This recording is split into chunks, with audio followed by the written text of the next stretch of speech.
في الدوحة كما في مختلف أرجاء العالم العربي خلت الشوارع من المارة مساء السبت.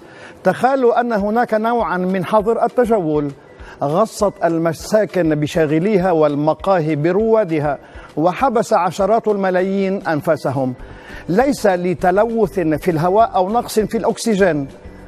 كل ما في الأمر أن كأس أبطال أندية إفريقيا وضعت على طاولة المنافسة بين الوداد البيضاوي المغربي والأهلي القاهري. بإن سبورتس جهزت طبقين شهيين في التعليق، طاجن ولا أطيب في جانب وكشري ولا أحلى في جانب آخر. كل يغني على ليلى وكل ليلة أحلى من الأخرى.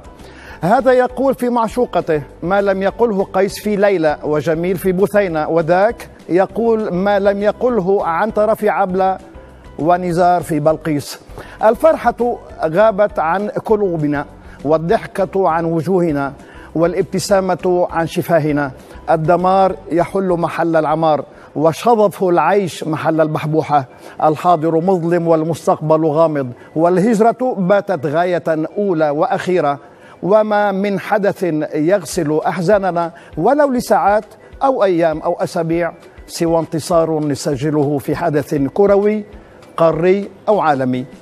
فاز الوداد باللقب الإفريقي في عقر داره. صرخ الزميل جواد بدة: ودادي ودادي ودادي لك حبي وفؤادي. وأخال أن الزميل الثاني علي محمد علي صرخ: يا خرابي يا خرابي. تحول الوداد إلى بلد، وقد كتب على قمصان لاعبيه: الوداد أمة.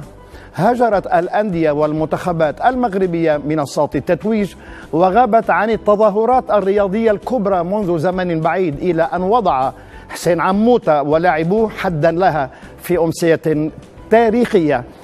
في الوقت ذاته حجز الفريق بطاقته إلى كأس العالم للأندية، عساه يحذو حذو جاره الرجاء البيضاوي ثاني المسابقة العالمية عام 2013. نأمل بأن تكتمل الفرحة، ونتمنى التوفيق للمنتخب المغربي في مباراته أمام نظيره الإيفواري السبت المقبل في أبيجان، حتى يبلغ نهائيات كأس العالم وللمرة الأولى منذ العام 98. وفي المقلب الآخر نقول للملايين من عشاق الأهلي: هاردي لك، خيرها بغيرها.